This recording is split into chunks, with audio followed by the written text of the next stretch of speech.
best supporting cast for a quarterback right now. And there's a lot of good ones out there. This isn't easy. I'll give you the first pick, Chris. I've been scrolling through some of the choices while we've been discussing this to try to prepare myself for it, but there's a lot of different ways this can go, so you get to go first. Yeah, it is. It's a broad subject. Well, okay, I don't think I'm going to change my thought. From free agency didn't change this department. The Eagles, they still got the best supporting cast as far as what you look at there. When you just talk about that O-line, I don't, the receivers, okay, yeah, they lost. It's not the O-line, though. I know. Everything but the O-line. Okay, but All yes, right. still Just tight so ends, clear. receivers, even with Kenneth Gainwell, adding Rashad Penny that potentially has, a greater upside than anybody they've had there at the running back position. So, yeah, I'm going to go there. And I wasn't sure, if the O-line was involved in this because, they do support the quarterback. But, okay, I'm cool with that. It doesn't matter. Right. Well, the options that have been laid out for us are the receivers, running backs. Oh, I didn't even see that. No Okay, cool. I did not even see that. I assume, maybe I'm wrong. If I'm wrong, feel free to tell me, control room, but I just assumed. Okay. No O-line. No O-line. All right. I'm surprised you went Eagles. I figured just like yesterday you'd go 49ers I know. We have Christian McCaffrey right. and the rotating running backs that you can just bring in and move the chains. That helps a quarterback look pretty good. That takes a lot of stress off of a quarterback. Allows a guy like Jimmy G to be regarded as one of the best quarterbacks in the game, even if he isn't. You throw in Deebo Samuel. You throw in George Kittle. I don't know how you don't take the 49ers. I thought for sure you'd go 49ers. Maybe I should have. By the way, I'm going 49ers. Yeah, right. I think I might have been still thinking O-line just a little bit there. But the other part, too, I think that also – the Eagles, A.J. Brown, and what he did and what he showed me this year, I think that's what puts them over the top a little bit for me in that department. I mean, he got to the point where it was just like, covered, you can't cover him. If he is covered, who cares? Throw it up. He'll catch it anyways. A double team doesn't matter. So that's kind of that's why I edged that way. But, yeah, that wasn't an easy decision by any stretch of the imagination there. All right, now this is where – who you got next? Yeah, this is where it gets hard. This is where, I think it's still – if we get into this conversation here, I'm still going to go – I'm going to go with the Bengals. I am. Again, it's hard to find three receivers on a roster that are better than the three they got there right now. And Joe Mixon's still on the roster. Is a damn good running back, right? Tight ends, a little bit of a unproven commodity. Wouldn't be shocked to see them draft somebody, maybe even in the first round as far as that department's concerned. I know they got a CSC as far as in free agency, the tight end there who's got some potential. But, man, that three is still up there. And Jamar Chase, is arguably with Justin Jefferson in my money for the best receiver in football. Well, this is going to be shades again of yesterday's draft because the Dolphins have one of the best backfields given their commitment to the run, and Tyreek Hill and Jalen Waddle. So, and Mike Gesicki gone via free agency. He was lost in the shuffle last year. What a waste of money that was to use the franchise tag on Mike Gesicki when he wasn't utilized the way he could have been, should have been. There was trade talk all year long. Maybe they should have traded him while they could. But, yeah, with him, without him, doesn't matter. You got Hill, you got Waddle, you got the rotating running backs. You've got a great supporting cast. It's one of the reasons why Tua was an MVP candidate. Nothing against Tua, the quarterback, but having all those guys around him made it easier for him to have the kind of year he had when he was able to play. Yeah, I mean, yes, they formulated an offense and got a team around him to where it was going to be hard, to fail. Now, he took advantage and, hey, to his credit, too, they played a style that fit his style. So that made sense, and most quarterbacks need that. But, yeah, damn. I mean, they got a special receiving core. And, I don't know. When you talk about duos, maybe they have the best duo. I don't know, them or Philadelphia. Is it Cincinnati? I mean, just off of that, seriously, who's the best duo out of those three teams right there? If you went Higgins and Chase, DeVonta Smith and A.J. Brown, or Waddle and Tyreek Hill, which one are you going to go with out of that three? It's a draft within the draft. Higgins and Chase. Yeah. Higgins and Chase. Yeah, you'd go there. You like because it's both 1A and 1A minus. Yeah. Okay. Yeah. Or it's 1A plus and 1A. right at receiver. Right. 1A plus and 1A. Yeah, I think it's a tough one there. I like the fact that there's a little different angle with those two as far as Higgins is big, box him out, 50-50 ball, tight windows, and then Jamar Chase brings another element to it too that I think is very interesting. All right. I mean, I think here I'm stuck between a few teams here, but I think the team I'm going to go with as far as support for a quarterback here right now that I'm kind of intrigued by, I think I'm going to go with the Raiders right now. All right? I'm going to go with the Raiders here. You got Josh Jacobs, who's arguably the best running back in football. It's him or Nick Chubb. They just signed Austin Hooper at tight end. I know it's not Darren Waller, but damn, he's still a pretty solid option there. But the three receivers they got, that's where I'm interested in. Devontae Adams, as we know, one of the best in the league. Jacoby Myers, I think, is really damn good. If you ask me Jacoby Myers or Juju Smith-Schuster, I think I'd take Jacoby Myers, really. I think he can do more. He just hasn't been in these opportunities, and, of course, last year had that blunder play in Las Vegas. But you put him, those three receivers, that tight end, and that running back, damn, that's a pretty good mix right there. I expect them to be dangerous on the offensive side of the ball this year.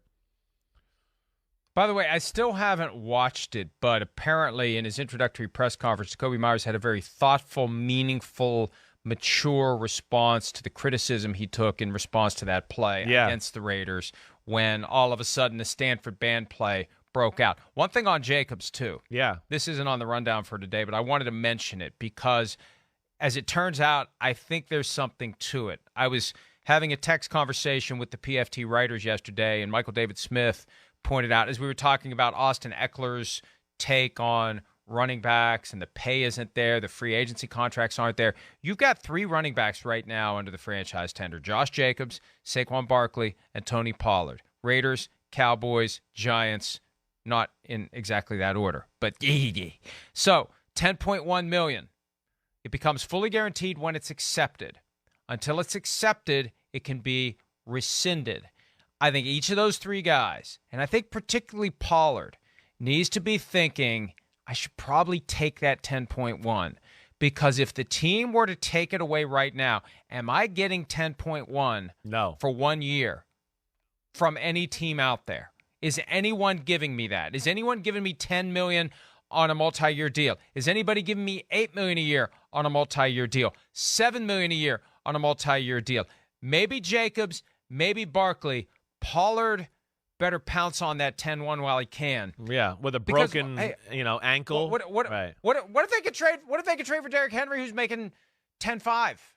Now I know he's going to want more money, but if you could get Derrick Henry for relative peanuts from the Titans, if they're trying to unload him at a time when he wants more money, I'll take Derrick Henry and I'll pay him more money versus Tony Pollard coming off the broken ankle. I think Pollard should jump on that thing now, because you never know, and it's happened in the past. 3 times over the past 20 years where a franchise tag gets rescinded. The last time it happened was with Josh Norman when he was with the Panthers in 2016, I believe. And so it's just something to keep an eye on, because 10-1 in this market for running backs, you're not going to get it on the open market on a 1-year deal. I don't know, as I talk about it more, maybe Jacobs, maybe Barkley, but right now, would they? At the start of free agency, yes, I don't know. Is there anybody out there that's going to throw that kind of money at them right now? No. You got multiple running backs with 8-figure salaries that are clouded in mystery now. What's going to happen with Dalvin Cook? What's going to happen with Derrick Henry? What's going to happen with Alvin Kamara? What's going to happen with Joe Mixon? I think those franchise tag guys better be damn sure they're not risking having that 10.1 yanked away, including Josh Jacobs. Well, Jacobs and Barkley, I don't think that would be the case. I would push back on that a little bit, just as one, I think that they could get that type of money on the market. 2, the teams are heavily invested in them and their production too, or at least for what they're expecting this year. What are they going to do if they do rescind it? Their guys aren't coming back. They're not. I mean, you rescind it, they're going to be like, no, Jersey State Bird, I'm going somewhere else. Oh, you wanted to pay me $9 million now? Well, I'll go play somewhere else where they didn't screw me over for $8.5. I mean, there's no way they'll end that relationship. Pollard's a little more risky, but he's a special player. And, man, do you want to play that type of game? I mean, I don't think Dallas would want to do that. But I think your point's real. I mean, I know what you're saying as far as the market, where it's at. Teams have already allotted money and all of that too. But, man, that would be a low blow, dirty, dirty thing to do by either one of those teams if they did that to one of those three guys right now. Right. But, again, it's happened in the past. Andy Reid did it twice in Philadelphia to Jeremiah Trotter and Corey Simon. And the Panthers did it to Josh Norman. Now, Josh Norman was a little disgruntled from Washington. Right. Yeah, he was a little disgruntled. I think he was asking for a long-term contract where they finally realized, like, whoa, there's no way we're going to be able to do this, what he's asking, right? I mean, that's kind of where I always was led to believe in that conversation. And then they kind of just threw their hands up and like, okay, forget the franchise tag. You go somewhere else and figure it out yourself. And I think they removed it when it did because that allowed the departure to count toward the compensatory draft pick formula. Yeah. It happened before the window closes on free agent comings and goings, counting toward whether you do or don't get those picks. One last point, though. You didn't make your last pick either. Pollard. But go ahead. Yeah, go ahead. I know. I'm going to. I'm going to. Cool. But we went down this rabbit hole. Yeah, let's go. You better pay close attention to what the Cowboys do during the draft because they may pick your replacement. That's the other thing we have here. They're relying upon Jacobs and Barkley and Pollard for production in those three cities.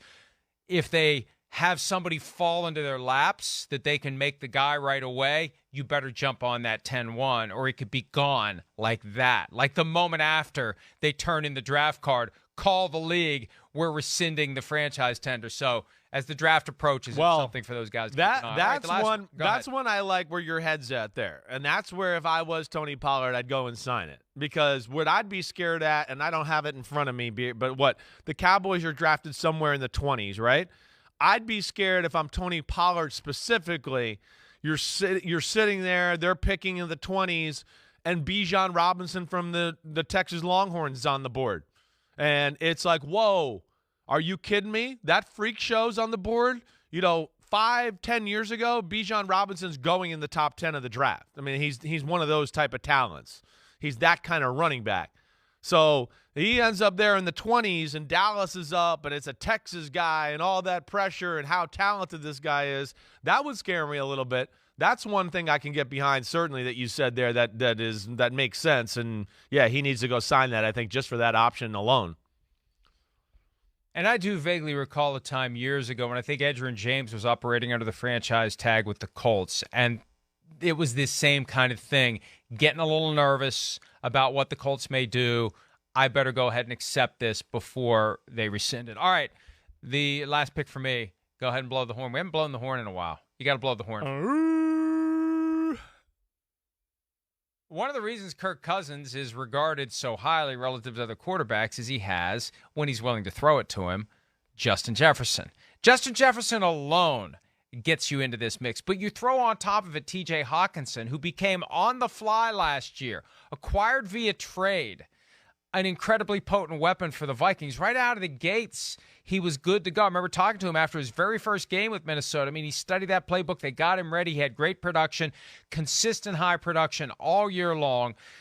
KJ Osborne, underrated. One of the reasons they were willing to let Adam Thielen walk away, cut him in lieu of owing him like $13 million this year or something like that.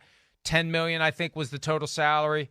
Looking at a $20 million cap number. Nope, we're moving on. KJ Osborne doesn't get utilized enough. Cousins has said it himself. And there's still Dalvin Cook and Alexander Mattison under a new contract. And Ty Chandler, a guy that they think has real potential. They got a lot of weapons in Minnesota. Even without Thielen, it's still one of the best groups. It's a solid that with Hawkinson in the group there with Justin Jefferson is, that's a difference-making duo there. And then, of course, what you said, but Cook is still really awesome. Is he, one of the best in football anymore? No, but he's still damn good and one of the better running backs in the game. All right, so wait, who did we leave off here, right? That's the question, because there's some ones here that, there's potential. There's some ones maybe that arguably we should have kept on there, like the Bears. You look at the Bears right now. I thought about the Bears. Right? With that tight end, those three receivers, Mooney, Claypool, and DJ Moore. But, I guess we got to see something from Claypool or Mooney to put him in that conversation. The Cowboys, CeeDee Lamb, Pollard, Brandon Cooks, Gallup. It's not a bad crew there, right? The tight end, they lost Dalton Schultz in free agency, but they got Ferguson from Wisconsin. That could be. And the Commanders are another team, Mike, that jumped out to me in the conversation for sure. Again, I think it's maybe a little bit more potential based, but when you go McLaurin, Jahan Dotson, who showed big-time promise last year, Curtis Samuel, Logan Thomas at tight end, and then those two running backs there, that's another one that probably needs to be in that conversation that's, pretty interesting. And, with all the talk about Russell Wilson in Denver, it's easy to overlook the fact that he's got a pretty damn good supporting cast around him, which only puts more pressure on him to come out and have a big year in 2023. And a couple of those names keep bubbling up as potential trade bait, and that could happen. Jerry Jeudy, that name keeps popping up. Cortland Sutton, KJ Hamler, one of those three guys could be on the move. Hi, it's Mike Florio. Thanks for watching PFT on YouTube. Hit subscribe for the latest news and analysis from Pro Football Talk.